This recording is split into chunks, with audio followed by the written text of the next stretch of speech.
If Dylan Samberg has no fans, then I am dead. Get ready to fly. Flight 527 ready for departure.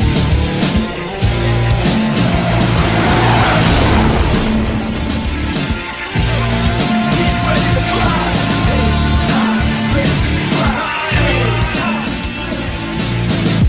Good morning, afternoon, and evening, ladies and gentlemen. My name is Zachary Dolan. Welcome back.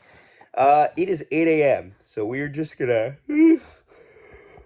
Oh, we might need a yawn counter. Somebody put a yawn counter in one of my videos, and that was funny. I was like, wow, I yawned 4 times. I get tired a lot. But yes, anyway, we're going to run through this because your Winnipeg Jets win 3-2 in a comeback overtime victory over the Seattle Kraken last night. It is 8 a.m. in the morning, but we're running it now because I didn't feel like uploading a video after midnight. So the Jets don't have a great start to this. First off, Eric Comrie gets bulldozed, and the concussion spotter pulls him, which is not ideal. Not ideal. He wasn't gone for long, but in that time, Yanni Newman scored against Connor Hellebuck to make it 1-0, which was like, ooh, that's not gonna help the save percentage. And then eventually Eric Comrie would return to the net just in time for Mikey Eassimont to walk down Main Street and put one past Comrie to make it 2-0. So I think both goals are fine. Like, the first one's a power play goal, and the second one, Eassimont has an uncomfortable amount of space. That being said, I think probably Comrie wants that one back.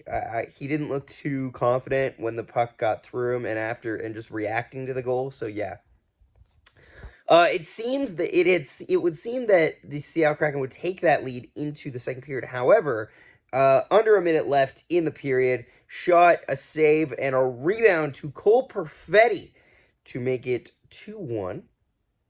And Vladimir Eskov and Dylan Samberg get the assists on this, and this trio combines for 2 goals tonight, and honestly, all of them looked phenomenal.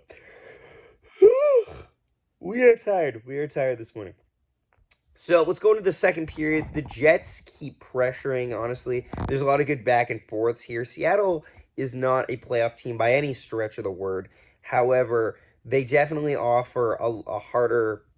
Like, Decord's the net. Joey Decord, solid goaltender, could have been a dark horse to make Team Canada. And also, this team is not terrible. It's still a competitive team. It's just they're missing a lot of high-end talent. Morgan Barron makes a phenomenal play, blocks a shot, backhand spins off the boards to a streaking Kyle Connor, who roofs it past Joey Decord to make it a 2-2 hockey game. A phenomenal play by Morgan Barron, and that fourth line, dare I say, has looked dangerous. And Morgan Barron up the middle, didn't expect how good that would be with Morgan Barron up the middle and Iafallo and Tanev on the wing. That's all the scoring there is, though, for the second period, which means what time is it? Moose Watch!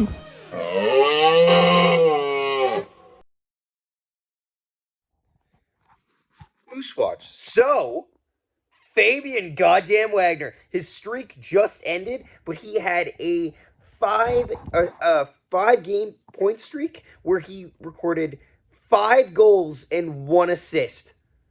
Insanity. And honestly, if that can be somewhat consistent, good for him. I hope it's not like a Henry Nikkanen situation where he gets hot at the end of the year and then he doesn't carry it over to next year. Because honestly, this is the type of stuff you love to see. Isaac Phillips gets on the scoreboard the other day. That's nice to see. The team isn't winning a lot of games, but they are winning some. And the games they're losing, they're at least putting up 2 goals, which I can have an appreciation for. They're injured to hell. They had 3 tryout deals. Colson Gangenbach, Engelbert, and Vitelli are all tryouts. Colson, I think, technically counts as an amateur tryout, whereas the other ones count as professional tryouts because of the fact that Gangbach is still, I believe, in college, and Canadian colleges don't work like the NCAA and NIL. That being said, the fact that they're able to put up a decent effort despite being horribly undermanned, and with call-ups on the team, it's nice. It's nice. Divvy looks solid down there. Drieger is fine. We're gonna see kind of how he continues to settle in. He gave up 6 goals last night, which is not ideal, but you know, it is what it is. Here are some highlights of that here. It was second as it's tossed in from range, and DiVincentis has to deal with the message crease. Now here's Vitelli back the other way, puts it back door, and they score! Jamie Engelbert, his first AHL goal, and the Moose are on the board. Coming off the wall, he'll skate into the circle, puts it up for Coughlin. Coughlin fakes the pass, now he'll go for Lambert into the circle with a shot off the post. Rebound, they score! Jarrett Anderson Dolan, and it's 2-1 Moose. Zhilkin, he's got Wagner with him. Zhilkin off the wing, looks to the net, and he scores! Danny Zhilkin as the Moose go back-to-back and have a 3-1 lead. Shaw wins the battle on the wall, puts it out in front for Wagner. Comes through for Anhorn. Anhorn putting it back door, and they score! And who else but Fabian Wagner for the 5th consecutive game. Still just one shot in OT as Anderson Dolan fights his way into the middle of the ice. But he's taken off the puck by a couple of Wild, though the Moose get it back. Down low, pass out in front, chance for Anderson Dolan, and he scores! Jarrett Anderson Dolan, overtime winner! And the Moose take this one 5-4. Face off to the right of Halavai, won by the Moose. Shaw puts it in front for Tony Nato, and he scores! Dominic Tony Nato puts it 5-hole, and the game tied 1-1. Moose win the face-off, comes back to the line for Phillips. Right side Lundmark leans into a shot that's blocked. Phillips puts it right back, and he scores! Isaac Phillips, a power play goal, and the Moose have tied it 2-2. That was also too Kevin Heaney, Kieran Walton connecting on a couple, getting some great points out there. Jacob Julian, another multi-point night the other day. Yeah, that was Moose Watch. So we go to the third period, nobody scores. So let's go just straight to the overtime. And the overtime is the Dylan Samberg show. Vlad Namestnikov, Dylan Samberg, Cole Perfetti. Isn't it nice to see Cole Perfetti in overtime?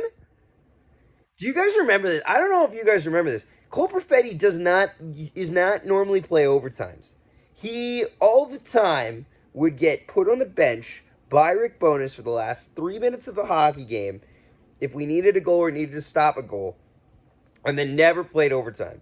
He's in this, he plays this, he makes a chip pass to Dylan Samberg, who squeaks it past Joey Decord, and your Winnipeg Jets win again, and they gain some ground here. By having the Avalanche beat the Dallas Stars in overtime, they gain one more point of advantage over the Dallas Stars, which is key because you gotta win the Central.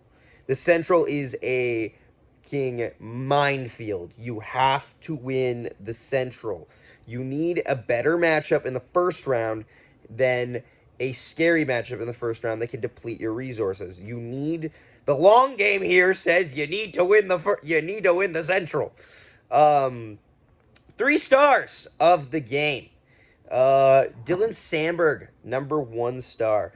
Cole Perfetti, 2nd star. Vlad Namestnikov, 3rd star. Honorable mention, Eric Comrie, settled in after that Mikey Easymont goal. And the Jets are now riding a 3-game win streak and will be back in action on Tuesday. That might be a late upload video because I will be out. But yeah, should be a good one.